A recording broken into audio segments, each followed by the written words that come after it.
Hai, nama saya Fabian. Saya dari kos BBA SIM2.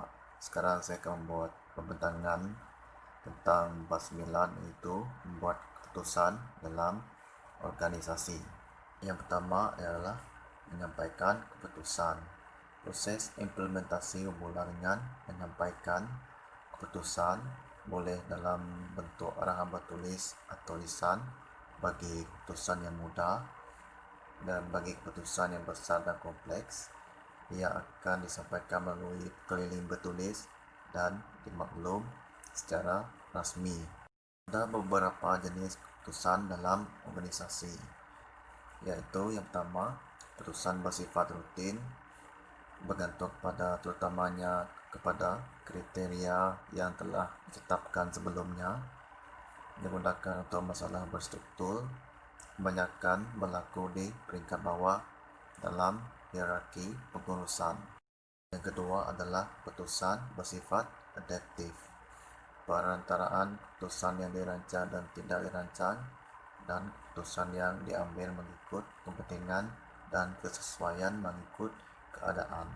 Yang ketiga, keputusan bersifat inovatif, penemuan pengenalpastian dan penentuan masalah yang tidak struktur dengan pembentukan alternatif, penyelesaian yang unik dan kreatif, melibatkan kumpulan profesional untuk membangunkan sesuatu yang tidak dijangka. Seterusnya, penyampaian keputusan dalam kumpulan, yang ada 4 langkah kitaran, yaitu pihak yang menyampaikan, keputusan yang disampaikan, penerima, dan maklum balas. Barulah keputusan akan dibuat. Ada beberapa kelebihan membuat keputusan secara berkumpulan, yaitu dapat menjana lebih banyak idea berbanding dengan yang dapat dilakukan secara individu, meningkatkan peluang penjanaan keputusan yang kreatif dari berbagai sudut yang berlainan, dan ahli kumpulan lebih committed dan bermotivasi untuk menjayakan keputusan tersebut. Kemudian, komunikasi keputusan. Yang pertama adalah penghantar, yang kedua adalah keputusan, ketiga adalah penerima, dan yang keempat adalah maklum balas.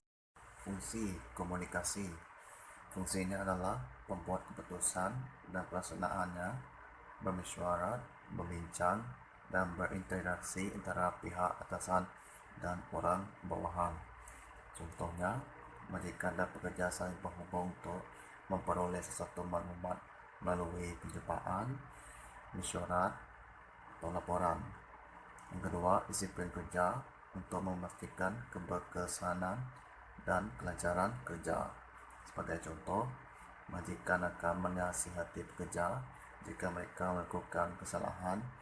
Ini penting supaya segala yang kesilapan akan diperbetulkan. Apakah yang dimaksudkan dengan proses delegation? Proses delegation bermaksud tugas mestilah jelas. Tugas mesti jelas berkaitan dengan projek-projek lain dan maklumat organisasi. Tahap pencapaian yang diperlukan mestilah ditentukan, atau masa hendaklah ditentukan. Jumlah pihak berkuasa yang membuat keputusan mestilah jelas. Mesti ada kepercayaan dari orang bawahan untuk menyiapkan keseluruhan projek, dan pendekatan yang betul adalah pernyataan ataupun partisipatif dan bukannya arahan ataupun bermaksud direktif. Teknik-teknik kawalan. Teknik yang pertama adalah teknik kuantitatif. Membuat keputusan secara kuantitatif adalah keputusan dalam bentuk angka yang boleh menganalisis secara statistik dilakukan. Yang kedua adalah kualitatif. Membuat keputusan secara kualitatif tidak melibatkan maklumat berangka, tetapi cenderung berbentuk cukilan idea-idea. Yang ketiga adalah tindakan pembetulan, kitar kawalan, dan menilai kembali. Yang seterusnya, menilai kembali, yaitu rasional dan sebab-sebab keputusan tersebut diambil, kesan keputusan di pihak yang terlibat, dan keselarasan putusan dengan undang-undang. Bagaimana menilai kembali? Pertama adalah thinking backward. Apakah yang dimaksudkan dengan thinking backward? Intinya, dalam thinking backward, sebuah idea boleh dibalik lebih dari satu kali untuk merangsang idea yang unik, sejalan dengan berbagai teknik lain dalam creativity. Sebuah metode akan sangat bermanfaat dalam menghasilkan berbagai idea baru. Selain itu, menggunakan persepsi, yaitu melihat keseluruhan keputusan yang dibuat, menilai kembali pelaksanaan setiap komponen membuat keputusan, yaitu fasa kesedaran, fasa analisis, dan fasa tindakan. Penilaian keputusan dapat membantu melihat keberkesanan keputusan yang telah dibuat dan dijadikan panduan untuk menyelesaikan masalah yang serupa pada masa hadapan.